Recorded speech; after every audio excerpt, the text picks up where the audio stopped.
ಬೆಳ್ಳಿಯ ಗಂಟೆ ಮೊಳಗುತ್ತಿದ್ದಂತೆಯೇ ಇಡೀ ಕಾಡು ನಡುಗತೊಡಗಿತು. ರಾಹುಲ್ಗೆ ಅರ್ಥವಾಯಿತು, ಇಂದು ಶಾಪದ ಅಂತ್ಯವಾಗುತ್ತದೆ, ಇಲ್ಲವೇ ಅವರು ಶಾಶ್ವತವಾಗಿ ಈ ಕಾಡಿನಲ್ಲೇ ಸಿಲುಕಿಕೊಳ್ಳುತ್ತಾರೆ. ರಾಹುಲ್, ಕಾರ್ತಿಕ್, ಪೂಜಾರಿ ಮತ್ತು ವಿಕ್ರಮ್ ದೇವಾಲಯದ ಮುಂದೆ ನಿಂತಿದ್ದರು. ಇದ್ದಕ್ಕಿದ್ದಂತೆ ಬಿರುಗಾಳಿ ಬೀಸತೊಡಗಿತು. ಮರಗಳು ಭಯಾನಕವಾಗಿ ಅಲ್ಲಾಡಿದವು. ರಾಹುಲ್ ಕೈಯಲ್ಲಿದ್ದ ಬೆಳ್ಳಿಯ ಗಂಟೆ ತನ್ನಷ್ಟಕ್ಕೆ ತಾನೇ ಮೊಳಗತೊಡಗಿತು. ಟನ್ ಟನ್ ಟನ್. ಕಾರ್ತಿಕ್, ರಾಹುಲ್, ಇನ್ನು ದೊಡ್ಡದು ನಡೆಯಲಿದೆ. ರಾಹುಲ್, ಭಯಪಡಬೇಡ, ಇಂದು ಈ ರಹಸ್ಯಕ್ಕೆ ಅಂತ್ಯ ಸಿಗದೆ. ದೇವಾಲಯದ ಮುಂದೆ ಬಿಳಿ ಬೆಳಕು ಕಾಣಿಸಿತು. ಅದರೊಳಗೆ ಆ ಮಗುವಿನ ಆತ್ಮ ಕಾಣಿಸಿಕೊಂಡಿತ್ತು. ಈ ಬಾರಿ ಅದರ ಜೊತೆ ಇನ್ನಿಬ್ಬರು ಮಕ್ಕಳ ಆತ್ಮಗಳು ಇದ್ದವು. ಆತ್ಮ, ನಾವು ಶಾಪವಲ್ಲ, ನಮಗೆ ನ್ಯಾಯ ಬೇಕಿತ್ತು.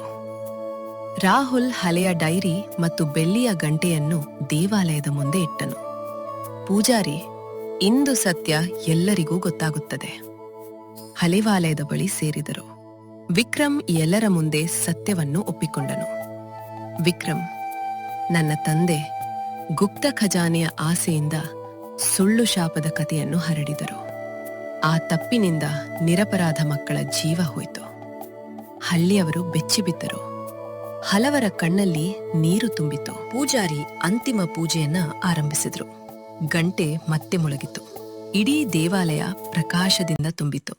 3 ಮಕ್ಕಳ ಆತ್ಮಗಳು ನಗುತ್ತಾ ರಾಹುಲ್ನತ್ತ ನೋಡಿದವು. ಆತ್ಮಗಳು, ಧನ್ಯವಾದಗಳು, ಈಗ ನಮಗೆ ಶಾಂತಿ ಸಿಕ್ಕಿದೆ. ಅವರು ನಿಧಾನವಾಗಿ ಬೆಳಕಿನಲ್ಲಿ ಲೀನರಾದರು. ಬಿರುಗಾಳಿ ನಿಂತಿತು.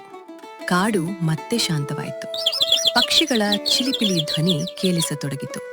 ರಾಹುಲ್ ಆಕಾಶದತ್ತ ನೋಡಿ ನಗುತ್ತಾ ಹೇಳಿದನು, ರಾಹುಲ್, ಸತ್ಯ ತಡವಾಗಿ ಬಂದರೂ ಕೊನೆಯಲ್ಲಿ ಸತ್ಯವೇ ಗೆಲ್ಲುತ್ತದೆ. ಪರದೆ ನಿಧಾನವಾಗಿ ಕಪ್ಪಾಗುತ್ತದೆ. ಅಂತ್ಯ. ಅಗುಂಬೆ ಕಾಡಿನ ಶಾಪ ಸರಣಿಯನ್ನು ನೋಡಿದಕ್ಕಾಗಿ ಧನ್ಯವಾದಗಳು. ವಿಡಿಯೋ ಇಷ್ಟವಾದ್ರೆ ಲೈಕ್ ಮಾಡಿ, ನಿಮ್ಮ ಅಭಿಪ್ರಾಯವನ್ನು ಕಮೆಂಟ್ ಮಾಡಿ, ಸ್ನೇಹಿತರೊಂದಿಗೆ ಶೇರ್ ಮಾಡಿ. ಇನ್ನಷ್ಟು ಹಾರರ್, ರಹಸ್ಯ, ಸಸ್ಪೆನ್ಸ್ ಮತ್ತು ಆನಿಮೇಟೆಡ್ ಕಥೆಗಳಿಗಾಗಿ ನಮ್ಮ ಚಾನೆಲ್ ಅನ್ನು ಸಬ್ಸ್ಕ್ರೈಬ್ ಮಾಡಿ.